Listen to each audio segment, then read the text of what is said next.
Halo, Assalamualaikum warahmatullahi wabarakatuh. Nah, ini buku yang saya baca waktu saya awal-awal ke Kanada, kemudian akhirnya hamil. Saya benar-benar pengen jadi ibu yang baik karena jauh dari keluarga, jadi tidak ada contoh. Contohnya, saya nemu buku ini. Ini adalah, saya pikir, ya, saya kan tidak ada keluarga. Wah, kalau anakku ini gimana? Ternyata bukunya luar biasa bagus dan bertolak belakang dari judulnya. Makanya mungkin gara-gara itu ya akhirnya buku ini kurang begitu laris, padahal bagus sekali ya. Jadi ada orang tua yang merasa dia membesarkan anaknya tuh kok difficult ya, kok susah banget dibesarkan. Anak dari bayi loh ya. Ternyata itu normal semua. Jadi ternyata ada 9 temperamen anak sejak bayi, tergantung aktivitasnya, ritme, pendekatan atau penghindaran, adaptabilitas, intensitas, ambang sensitivitas, suasana hati, rentang perhatian, dan ketekunan. Saya lebih suka ke apa namanya bahasa Inggrisnya daripada bahasa Indonesia karena saya merasa aneh gitu. Jadi activity level ya. Jadi anak itu secara fisiknya secara maaf, seberapa aktif anak secara fisik. Jadi kalau tinggi, anak itu dari bayi tidak bisa diam. Nggak, ya, dia kalau nonton TV pun dia berdiri lompat gelisah. Kemudian kalau rendah, dia bisa duduk tenang, baca buku 1 jam tanpa banyak bergerak banyak. Nah, tipe-tipe anak yang kayak gini biasanya dibilang ADHD ya, Attention Deficit Disorder gitu, ADD gitu ya. Kenapa? Karena dia tidak bisa fokus katanya. Kalau yang ini bisa fokus. Ya, jadi bukan gitu. Mungkin anak ini punya activity level yang tinggi gitu loh.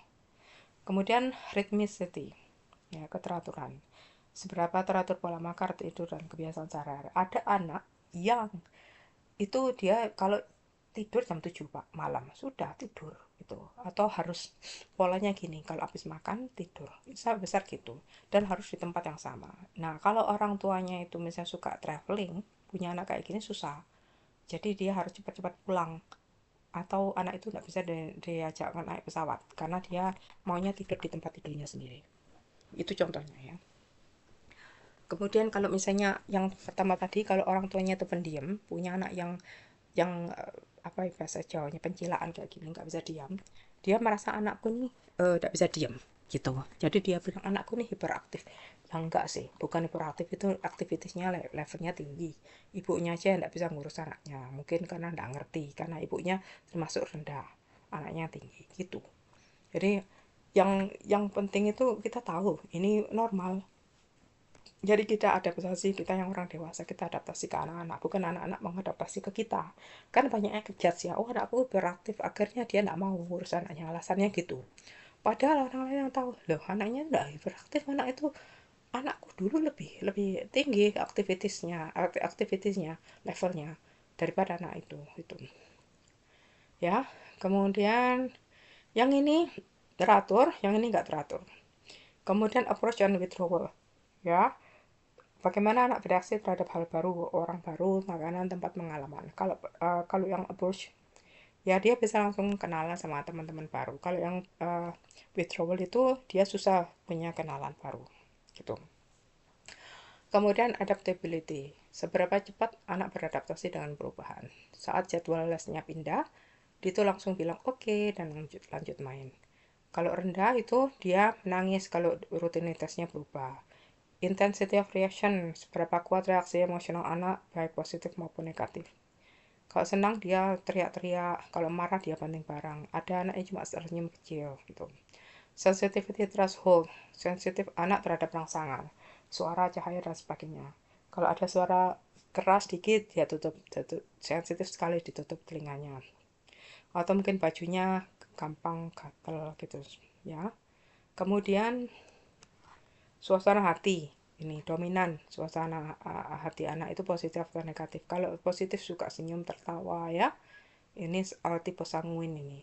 Rentang, atau kalau enneagram nomor 7, rentang perhatian attention span, ini bisa fokus atau tidak. Kalau panjang dia bisa main terus tanpa bosan, kalau lainnya tuh ganti-ganti mainan, sulit fokus kan. Kemudian yang ke-9 itu persistence. Seberapa gigih anak saat menghadapi kesulitan atau tugas yang menantang. Ada yang mencoba terus sampai berhasil, ada yang enggak.